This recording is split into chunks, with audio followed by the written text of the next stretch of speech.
விஷயங்களில் ஒன்று வீர விளையாட்டான ஜல்லிக்கட்டு.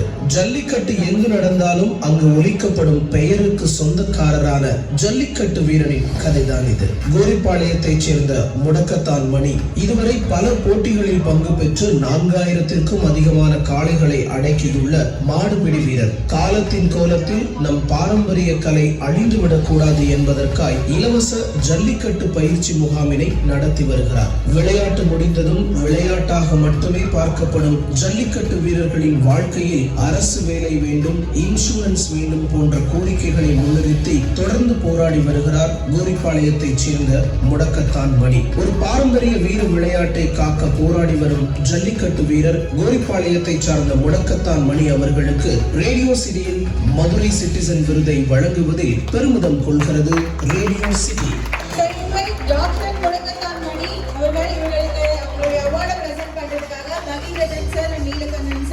நீங்களும் இந்த நேரத்தில் எங்க கூட ஸ்டேஜ்ல ஜாயின் பண்ணிக்கிறதுக்கு மிகப்பெரிய நன்றிகள். உங்களோட பலத்த கைத்தட்டலோட டாக்டர் முடக்கத்தான் மணி அவர்கள் அவங்களுக்கான அவார்டை பிரசன்ட் பண்றது Bhagirathan sir and Neelakandan sir.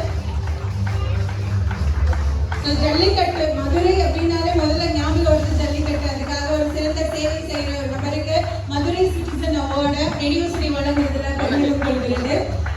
நாம இதுல இன்னொரு முக்கியமான விஷயம் சொல்றேன்.